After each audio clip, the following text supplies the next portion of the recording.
interested in the Baha'is, we're going to tell you a little bit more about it, and it's a very united religion, so this is good for everyone to listen to. So go ahead, Mr. Joel, tell us what the Baha'i faith is all about. Thank you very much.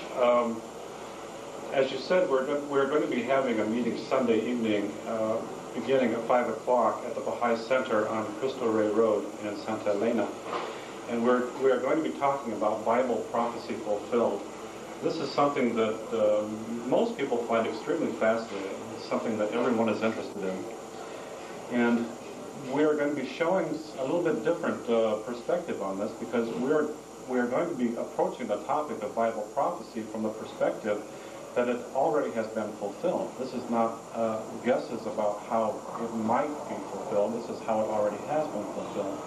Now, many people don't realize that the scriptures of the world's great religions all contain messianic prophecies.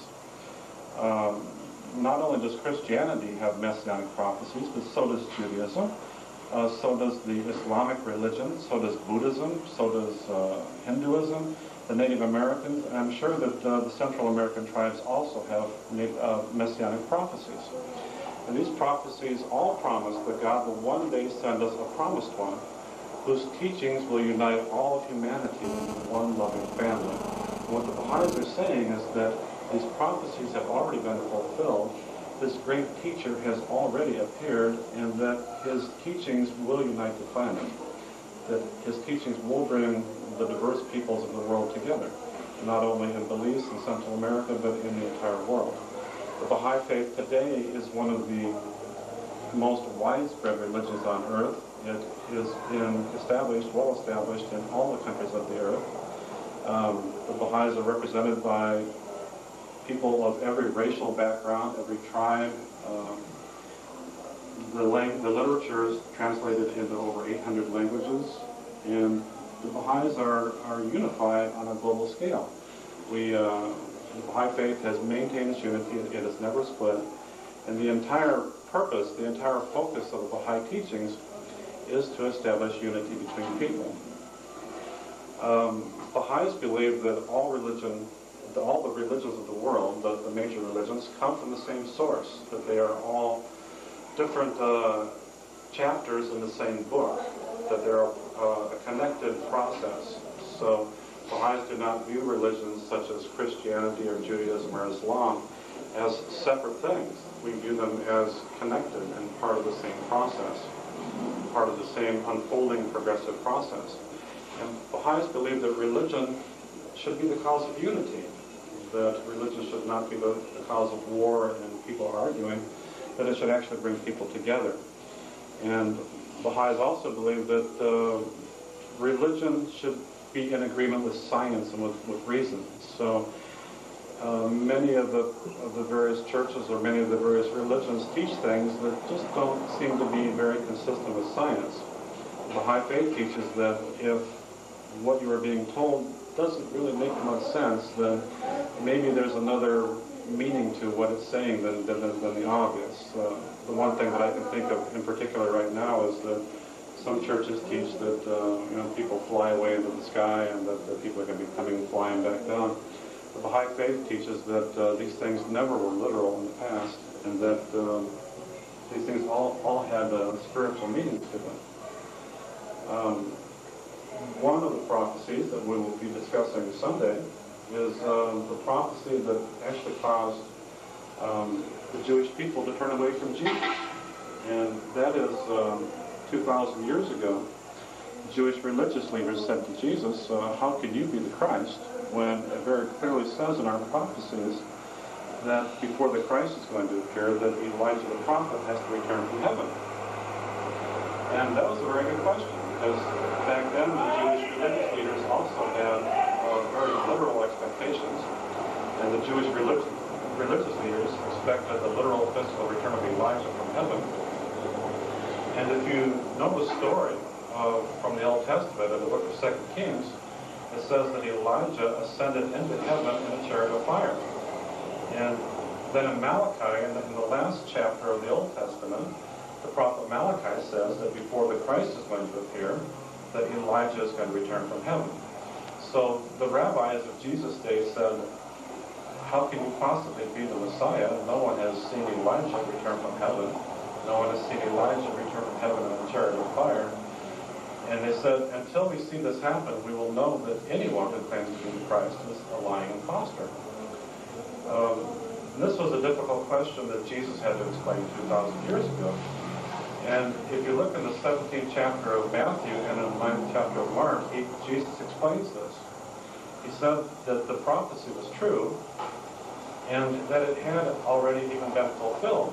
And Jesus explained that the return of Elijah from heaven was the appearance of John the Baptist. And of course this is an explanation that the rabbis didn't think very much of, but it gives you an idea how Jesus himself explained things like how people return from heaven. It is not the literal physical return of the flesh, of the physical body that comes down from heaven. It's the return of the Spirit of God, which dwells in the prophet or the manifestation of the chosen teacher. It is the Spirit that returns from age to age and not the physical body. Now, similarly, in the 6th chapter of John, Jesus makes the statement, I came down from heaven. And that was surprising to the rabbis standing there because if you read the 6th chapter of John, it says, the rabbi says, wait a second, we knew your mother, we knew your father. How do you say that I came down from heaven? That's not possible. We knew that you were born as a child. And it also says in the same passage that when Jesus' disciples heard this, they abandoned him, never to walk with him anymore. And many people don't realize that Jesus not only had 12 apostles, but he also had his 70 or 72 disciples.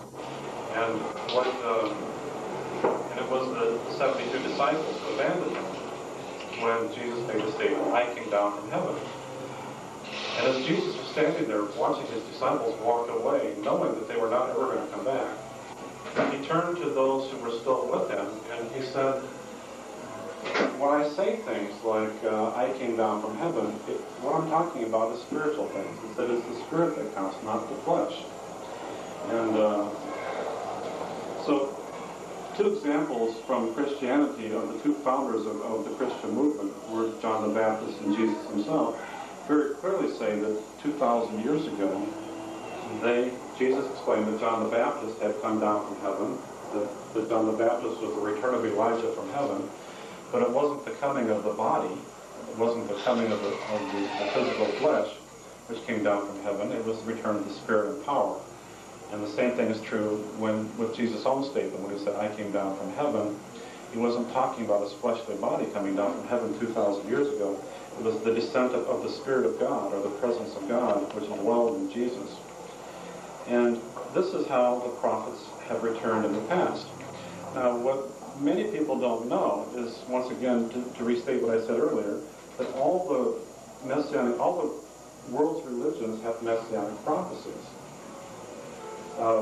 And the prophecies all state that the founders of the religions of the world's religion. For example, in the Hindu religion, the founder of the Hindu religion his name is Krishna.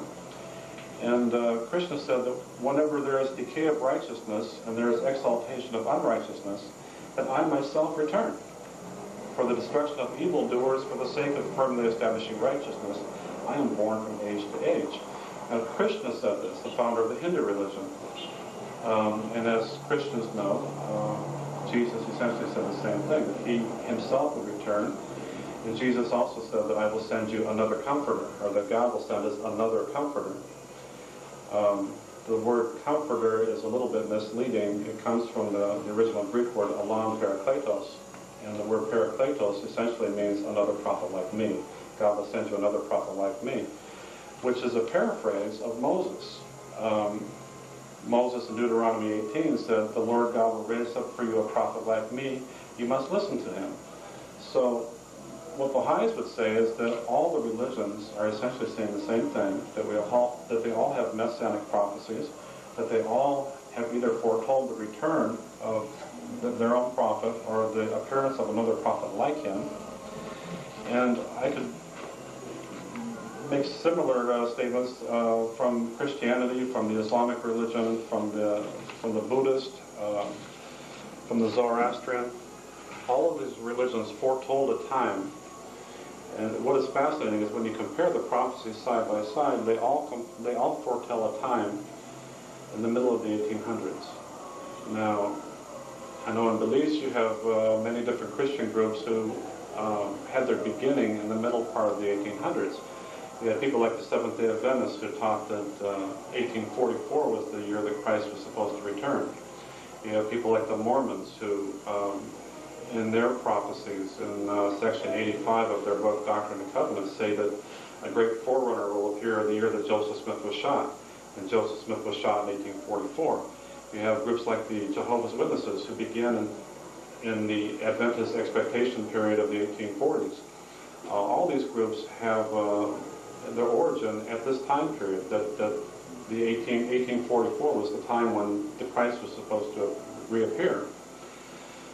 What most people don't know is also within Islam and the religion of Islam in the countries of Persia and Turkey, in the Middle East, in the Holy Land, Islam also has messianic prophecies which point to the year 1260 of their calendar. The Muslims believe that in the year 1260 of the Islamic calendar, the Islamic Messiah was supposed to appear.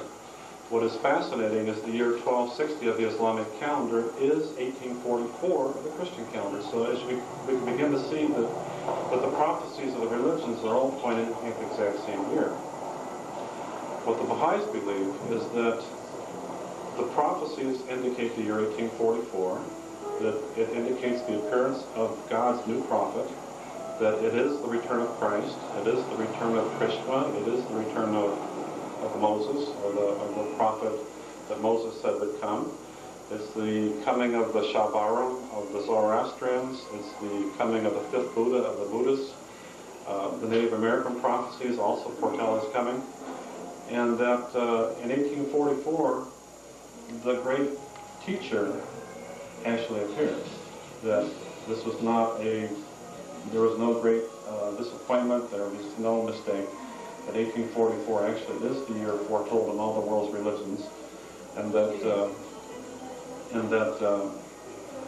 he actually did appear right on schedule. That God does not make mistakes, and that it happened just as he said it would. So this essentially is what we will be discussing in the meetings that we'll be having.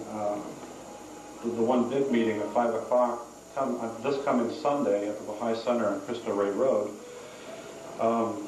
We also are going to be having meetings on Friday and Saturday also at the Baha'i Center, and these will be at 7 o'clock. So if you want to hear more of this story, come to the Baha'i Center Friday at 7 o'clock, Saturday at 7 o'clock, and then Sunday at 5 o'clock.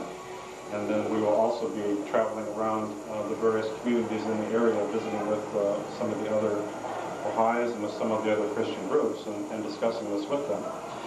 The good news here is that we are entering a stage in humanity's development where we will literally see the unification of the people of the planet. And that the people of Belize will be unified with the people of all of the other countries of the world. That we literally will. We are in the process of developing a global civilization. For the first time in the history of humanity, technologically we have the ability to do this, and that the reason for this is that in the middle part of the 1800s, God sent his promised one. He's given us the teachings which will allow us to do this, which will allow us to unify the planet. And this is just a tremendously exciting and uplifting and positive statement. So I would like to invite all the listeners here to come to the Baha'i Center. If you see some of the Baha'is on the street, be sure to talk to them, ask them about them. If you see me on the street, I'd be happy to talk to you about this. All right, you heard it straight from Mr. Joel Smith. And at this time, we're going to be concluding this interview, and we're inviting you once again to go to the Baha'i Center on Cristo Rey Road in Santa Elena, starting from 5 p.m. this Sunday, January 19th. We're inviting all of you out there. Remember, this is something that's very important and very interesting, especially for all religions. It doesn't matter, Catholic, Jehovah's Witness, whatever you are. This is the Baha'i faith, and this is where we join all religions together and become one, unified, and just to learn more about Jesus Christ, our Heavenly Creator, and humanity, and being together and learning to live together as one. So if you want to hear more about this, we're inviting you to go on to the Baha'i Center on Cristo Rey Road in Santa Elena, starting 5 p.m. Sunday, January 19th. See you there, and thank you for listening. Thank you very much. Thank you, Mr. Joel Smith. Okay, bye-bye. Thank you. You know, one God, one, Now she's camera shy. So I'll try to make it there. If anything, I'll see you there. And if I see anyone else, I'm going to Yeah, it's fascinating. Yeah. Another thing, too, is we take a very mature approach to talking to people. We never try to force people into anything or make a decision that they don't want to make. And we respect people's. You know, one thing with Belizeans, I feel like well, not myself, some of them aren't easily motivated. So I would have to be like, I'd have to tell them, oh, it's really nice. And tell them, sit there for a little, and, especially with the religious people, I can get them to go there. That's really important. I can literally explain the entire book of Revelation to you, because this has all been fulfilled. It's already happened, and it's Baha'u'llah, the founder of the Baha'i faith.